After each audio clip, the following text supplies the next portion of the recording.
আসসালামু আলাইকুম এভরিওয়ান। তো এর আগে আমরা জেনেছিলাম যে কবে থেকে কিভাবে ভারতে মধ্যযুগের সূচনা হলো এবং কার হাত ধরে হলো। তো আমরা জেনেছিলাম যে কুতুবউদ্দিন আইবক 1206 সালে যখন নিজেকে স্বাধীন সুলতান হিসেবে ঘোষণা করলো, তখন থেকে ভারতে মধ্যযুগের সূচনা হলো।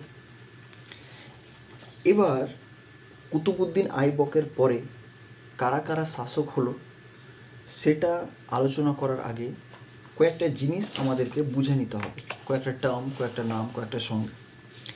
তো সেগুলো আগে আলোচনা করব।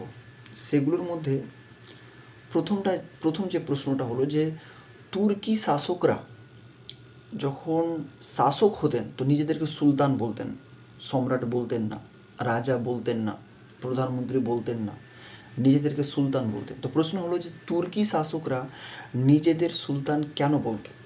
তো উত্তর হলো যে সুলতান মানে শক্তিশালী স্বাধীন মুসলিম শাসক। তারা খলিফার প্রতিনিধি হিসেবে শাসন করত, কিন্তু অ্যাকচুয়ালি তারা ছিল স্বাধীন। এবার প্রশ্ন হলো যে খলিফা কারা? তো এখানে একটু ইসলামিক ব্যাকগ্রাউন্ডের নলেজ দরকার। তো আমাদের prophet Mohammad may peace be upon him যখন মারা গেলেন, তখন ইসলামিক নিয়ম অনুযায়ী শাসন করা হতো এবং ইসলামিক নিয়ম অনুযায়ী যতগুলো এরিয়া, যতগুলো রাজ্য, যতগুলো অঞ্চল মুসলিমদের কন্ট্রোলে ছিল, সেই সমস্ত এরিয়ার একজনই শাসক হতেন, আর তাকে বলা হতো খলিফা। আমরা জানি যে প্রথম খলিফা হলেন হজরত আবু বকর, মে আল্লাহ বি প্লিজড উইথ হিম। তারপরে আরও খলিফা হয়েছেন। তো সময়ের সাথে সাথে মুসলিমরা বিভিন্ন জায়গা, মানে মুসলিমরা সাম্রাজ্য বিস্তার করলো, কিন্তু খলিফা একজনই থাকতো। তো একজন খলিফার পক্ষে বিশাল সাম্রাজ্যকে সামলানো, শাসন করা, সমস্ত কিছু দেখভাল করা সম্ভব নয়। তাই তারা বিভিন্ন জায়গাতে শাসক অ্যাপয়েন্ট করতো। যেমন একজন প্রধানমন্ত্রীর দ্বারা পুরো দেশকে শাসন করা সম্ভব নয়, তাই প্রত্যেকটা মানে একটা দেশকে ভাগ করা হয়েছে স্টেটে, আর প্রত্যেকটা স্টেটে একজন করে হেড আছে, যাকে বলা হয় চিফ মিনিস্টার। ঠিক তেমনই একজন শাসকের পক্ষে যেহেতু সম্ভব ছিল না পুরো সাম্রাজ্যকে শাসন করার, তাই এক একটা অঞ্চলে এক একজন শাসক রেখে দিতেন। এবার সময়ের সাথে সাথে কি হলো যে বিভিন্ন জায়গার শাসকরা খলিফাকে অমান্য করতে শুরু করলো। কেউ অফিসিয়ালি শুরু করলো, কেউ ইনডাইরেক্টলি শুরু করলো, ইত্যাদি। তাহলে খলিফার কনসেপ্টটা হচ্ছে এটা। তাই যে সমস্ত মুসলিম শাসকরা বিভিন্ন দেশে সাম্রাজ্য বিস্তার করেছে, শাসন করেছে, তারা নিজেকে খলিফার প্রতিনিধি মনে করত, কিন্তু সময়ের সাথে সাথে তারা নিজেকে স্বাধীন ঘোষণা করেছিল। আর কেউ কেউ খলিফার প্রতিনিধি মনে করলেও তাদের চলাফেরার দ্বারা এটাই প্রমাণ হতো যে তারা স্বাধীনভাবে জীবনযাপন করছে বা রুল করছে। যাই হোক, তো আমরা এই প্রশ্নতে ছিলাম যে তুর্কি শাসকরা নিজেদের সুলতান কেন বলতো। তো এক নম্বরে জানলাম যে সুলতান মানে শক্তিশালী স্বাধীন মুসলিম শাসক, আর তারা খলিফার প্রতিনিধি হিসেবে শাসন করতো, কিন্তু বাস্তবে ছিল স্বাধীন। তাই তারা রাজা না বলে সুলতান উপাধি ব্যবহার করত। উপাধি, এটা একটা টাইটেল। যাই হোক, এবার আরেকটা প্রশ্ন যে সুলতানি যে শাসন ছিল সেটা 300-350 বছর ধরে ছিল, এবং 5টা বংশ সেই সুলতান বংশকে চালিয়ে নিয়ে গিয়েছিল। মানে 300-350 বছর ধরে 5টি বংশ সুলতানি সাম্রাজ্যকে চালিয়ে নিয়ে গিয়েছিল। সেই 5টি বংশের নাম হচ্ছে, একটা বংশের নাম হচ্ছে দাস বংশ, একটা হচ্ছে খলজি বংশ, একটা হচ্ছে তুগলক বংশ, আর একটা হচ্ছে সৈয়দ বংশ, আর লাস্টেরটা হচ্ছে লোদি বংশ। বুঝতে পারলাম? আচ্ছা, অর্থাৎ যেই বংশই এসছে না কেন শাসনে, তারা নিজেদেরকে সুলতান বলেই পরিচয় দিয়েছে। যাই হোক, নেক্সট, এবার আমরা পড়তে পড়তে একটা নাম পাবো যার নাম হচ্ছে 40 চক্র বা বন্দে গান ই চাহেল গান। তো আমরা জানবো এটা কি আর এরা কতটা পাওয়ারফুল ছিল। তো ইলতুৎমিশ 40 জন ট্যালেন্টেড মানুষদের একটা গ্রুপ তৈরি করেছিলেন যার নাম হচ্ছে 40 চক্র বা বন্দে গান ই চাহেল গান। এরা ছিল অভিজাত। অভিজাত কাদেরকে বলা হয়? সমাজে উচ্চ শ্রেণীর হাই স্ট্যাটাসের মানুষ। তো এরা কতটা পাওয়ারফুল ছিল? তো জানবো যে তারা সেনা, প্রশাসন এবং রাজনীতি নিয়ন্ত্রণ করত এবং এগুলোর ব্যাপারে তাদের প্রচুর নলেজ ছিল। এত শক্তিশালী ছিল যে সুলতান বানাতেও পারতো এরা আর সরাতেও পারতো, কারণ তাদের হাতে ছিল সেনা, তাদের হাতে ছিল টাকা, আর এরা সরকারের আন্ডারে উঁচু উঁচু পদে চাকরি করত। নেক্সট আরেকটা নাম পাবো আমরা, সেটা হচ্ছে ওমরাহ। ওমরাহ এটা কি বা কে এরা? তো সুলতানের দরবারে বড় বড় অভিজাত হাই স্ট্যাটাসের মানুষ, আমির ও উচ্চ পদস্থ নেতা, এদেরকেই ওমরাহ বলা হতো। আর আরেকটি জিনিস মনে রাখতে হবে যে প্রত্যেকটা মুসলিম শাসকদের সময়ে একদল ধর্মীয় মানুষ থাকতো এবং এদেরও পাওয়ার ছিল অনেক। আচ্ছা, তো এই যে ওমরাহর কথা বললাম, একটা টাইমে দুই রকমের ওমরাহ দেখা দিয়েছিল। একটা হচ্ছে তুর্কি ওমরাহ আর আরেকটা হচ্ছে হিন্দুস্থানি ওমরাহ। এরা কারা আর এদের মধ্যে দ্বন্দ্ব শুরু হয়েছিল? তো কেন দ্বন্দ্ব শুরু হয়েছিল? তো উত্তর হলো, তুর্কি ওমরাহ বলতে বোঝায় মধ্য এশিয়া থেকে আসা তুর্কি অভিজাত।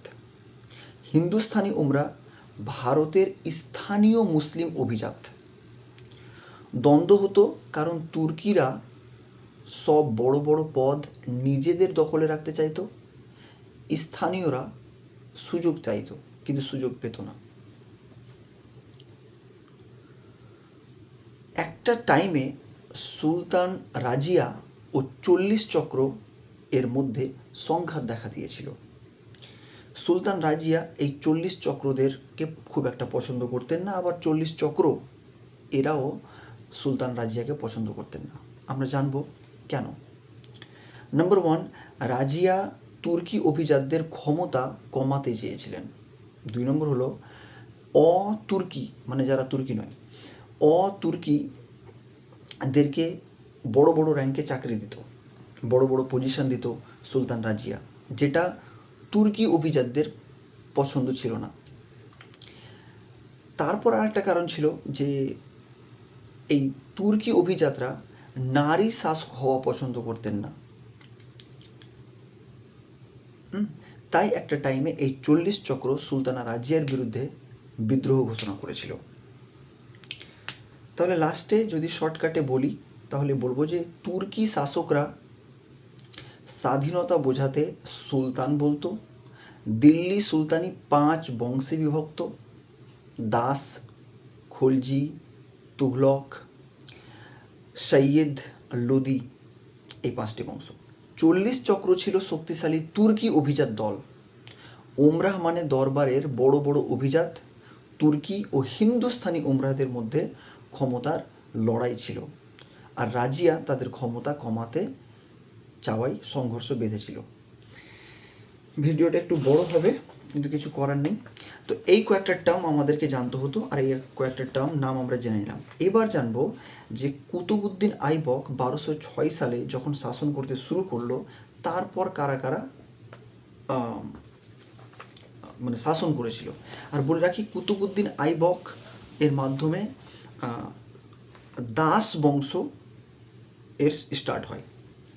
তাই দাস বংশের প্রথম সুলতান হলেন কুতুবউদ্দিন আইবক। যাই হোক, কুতুবউদ্দিন আইবকের পরে শাসক হয়েছিল তার দত্তক পুত্র, যার নাম হচ্ছে আরাম শাহ। এই আরাম শাহ ছিল অত্যন্ত লেজি, অকর্মণ্য, অপদার্থ। তাই ওই ওমরাহরা কুতুবউদ্দিন আইবকের জামাতা অর্থাৎ জামাই, যার নাম হচ্ছে ইলতুৎমিশ, তাকে সিংহাসনে বসিয়েছিল।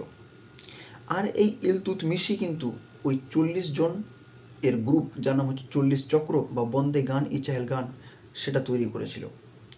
যাই হোক, তো ইলতুৎমিশ প্রায় 25 বছর রাজত্ব করে এবং ইলতুৎমিশের টাইমে কিন্তু বিভিন্ন ধরনের বাধা প্রতিবন্ধকতা এসেছিল, সেটা ডিটেলসে পড়তে হবে। তারপরে ইলতুৎমিশ এর পরে যে শাসক হয়েছিল তার নাম হচ্ছে রুকুন উদ্দিন ফিরোজ। এখানে একটা কথা বলে রাখি যে ইলতুৎমিশের বেশ কিছু সন্তান ছিল আর একজন কন্যা ছিল, যার নাম হচ্ছে রাজিয়া। ইলতুৎমিশ আগেই বুঝতে পেরেছিলেন যে তার পুত্ররা অপদার্থ এবং তারা কিন্তু শাসকের যোগ্য নয়, তাই তিনি চেয়েছিলেন যে রাজিয়াই যাতে তারপরে সুলতান হয়। কিন্তু ওমরাহরা সেটা পছন্দ করতেন না, তারা নারী শাসক পছন্দ করতেন না। তাই ইলতুৎমিশের পরে শাসক হয় ইলতুৎমিশের একজন ছেলে, যার নাম হচ্ছে রুকুন উদ্দিন ফিরোজ। রুকুন উদ্দিন ফিরোজ, এই রুকুন উদ্দিন ফিরোজ মানে কি বলবো, 30 এপ্রিল থেকে শুরু করে নভেম্বর মাস পর্যন্ত বেশ কয়েক মাস শুধু রাজত্ব করেছিল। তার কারণ এই ছিল অত্যন্ত দুর্বল, অপদার্থ। তাই একটা টাইমে বিভিন্ন মানে দ্বিধা থাকা সত্ত্বেও উমরারা অভিজাত বর্গরা কোনোভাবে রাজিয়াকে সুলতান করলো। কিন্তু তখনও তাদের মধ্যে, উমরাদের মধ্যে দুই পক্ষ ছিল। কারো কারো মনে হতো যে এটা ভুল ডিসিশন রাজিয়াকে সুলতান করা, আবার কারো কারো মনে হতো রাইট। তো যাই হোক, কোনো রকমে রাজিয়াকে সুলতান করা হলো। তো আমরা একটু আগে আলোচনা করলাম যে রাজিয়ার সঙ্গে 40 চক্রের বিরোধিতার কারণ, সেটা আর আলোচনা করব না। তো সুলতানা রাজিয়া শাসন করলো 1236 থেকে 1240, অর্থাৎ মাত্র 4 বছর। তো এই রাজিয়ার সাথে ওই 40 চক্রের অভিজাত বর্গদের বিরোধিতা একটা টাইমে এতটাই বেড়ে গিয়েছিল যে এই 40 চক্র রাজিয়ার বিরুদ্ধে বিদ্রোহ শুরু করেছিল। এবং যারা বিদ্রোহ শুরু করেছিল তাদের মধ্যে যে নেতৃত্ব দিয়েছিল, মানে বিদ্রোহীদের একজন নেতা, যার নাম হচ্ছে ইখতিয়ার উদ্দিন আলতুনিয়া। ইখতিয়ার উদ্দিন আলতুনিয়া, এই ইখতিয়ার উদ্দিন আলতুনিয়া রাজিয়ার বিরুদ্ধে বিদ্রোহ করে এবং রাজিয়াকে পরাজিত করে এবং রাজিয়াকে বন্দি করে। কিন্তু যাই হোক, ওটা পরে বলছি। তো রাজিয়াকে পরাজিত করে এবং রাজিয়াকে পরাজিত করার পরে ইলতুৎমিশের আরেকটা পুত্র, যার নাম হচ্ছে মুইজ উদ্দিন বাহরাম, তাকে গদিতে বসায়। তো মুইজ উদ্দিন বাহরাম সিংহাসনে বসলো। এবার অন্যদিকে রাজিয়া যখন বন্দি, তো রাজিয়া খুব মানে কি বলবো, কূটনীতিবিদ ভালো ছিল। সে মানে একটা কৌশল অবলম্বন করে ওই যে বিদ্রোহী নেতা, যার নাম হচ্ছে ইখতিয়ার উদ্দিন আলতুনিয়া, তাকে বিয়ে করে এবং দুজনে মিলে দিল্লির দিকে রওনা হয়। কিন্তু রাজিয়ার ভাই, যার নাম হচ্ছে মুইজ উদ্দিন বাহরাম, সে রাজিয়ার উপর আক্রমণ করে এবং আক্রমণ করে রাজিয়াকে পরাজিত করে। এবং পথের মধ্যেই দস্যুদের আক্রমণে রাজিয়া এবং তার হাজব্যান্ড, যার নাম হচ্ছে ইখতিয়ার উদ্দিন আলতুনিয়া, তারা নিহত হয়। যাই হোক, তো মুইজ উদ্দিন বাহরাম এর পরে সিংহাসনে বসানো হয় আলাউদ্দিন মাসুদ শাহকে। আলাউদ্দিন মাসুদ শাহকে, এও মাত্র কয়েক মাসের জন্য বসেছিল। তো আলাউদ্দিন মাসুদ শাহ এও ইউজলেস ছিল, অকর্মণ্য ছিল। আর তারপরে শাসক হিসেবে সিংহাসনে বসে নাসির উদ্দিন মাহমুদ বসে। এই নাসির উদ্দিন মাহমুদ ছিল অত্যন্ত ধর্মপ্রাণ এবং শান্তিপ্রিয় একজন শাসক। তার দ্বারা শাসন করা, শাস্তি দেওয়া ইত্যাদি করা, মানে তার মানে কি বলবো, তার পার্সোনালিটি ছিল না। তাই তার হয়ে অর্থাৎ নাসির উদ্দিন মাহমুদের হয়ে সমস্ত কাজ পরিচালনা করত তার শ্বশুর এবং প্রধানমন্ত্রী উলুঘ খাঁ। অর্থাৎ নাসির উদ্দিনের যে প্রধানমন্ত্রী ছিল সেই ছিল তার শ্বশুর। তো অফিসিয়ালি কাজ করতো নাসির উদ্দিন মাহমুদ, কিন্তু অ্যাকচুয়ালি তা পরিচালনা করতো তার শ্বশুর, যার নাম হচ্ছে উলুঘ খাঁ। তো যাই হোক, নাসির উদ্দিন মাহমুদ এর পরে শাসক হয় উলুঘ খাঁ, অর্থাৎ নাসির উদ্দিন মাহমুদের শ্বশুর শাসক হয়ে যায়, সুলতান হয়ে যায়। উলুঘ খাঁ যখন সিংহাসনে বসে তখন নিজের নাম পরিবর্তন করে রাখেন গিয়াসউদ্দিন বলবন। গিয়াসউদ্দিন বলবন।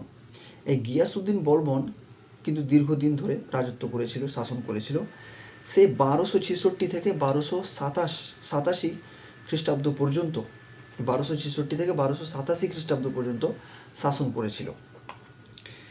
এবং তারপরে উলুঘ খাঁ অর্থাৎ গিয়াসউদ্দিন বলবনের পরে তার নাতি, যার নাম হচ্ছে মুইজ উদ্দিন কাইকুবাদ, মুইজ উদ্দিন কাইকুবাদ, যে 1287 থেকে 1290 মাত্র 3 বছর রাজত্ব করেছিল। এই মুইজ উদ্দিন কাইকুবাদ ছিল শেষ দাস বংশের সুলতান, শেষ দাস বংশের সুলতান। এবং মুইজ উদ্দিন কাইকুবাদ দুর্বল ছিল এবং জালাল উদ্দিন ফিরোজ খলজি, জালাল উদ্দিন ফিরোজ খলজি নামের একজন মানুষ, যে অন্য বংশের, যে খলজি বংশের, সে এই মুইজ উদ্দিন কাইকুবাদকে এবং তার ছোট্ট একটা পুত্র তাদেরকে হত্যা করে সুলতান হয়ে যায়। এইভাবে দাস বংশের সমাপ্তি হয় এবং খলজি বংশ শুরু হয়। এবার খলজি বংশের কারা কারা রাজা হলো, কিভাবে রাজত্ব করলো, আমরা একটা সামারি টাইপের আলোচনা পরবর্তীতে ভিডিও করব ইনশাআল্লাহ। তো আজকে এই পর্যন্তই। তো একবার সামারি বলে দিচ্ছি আমি, যে তাহলে 1206 খ্রিস্টাব্দে কুতুবউদ্দিন আইবকের মাধ্যমে দাস বংশের প্রথম সুলতান হয়।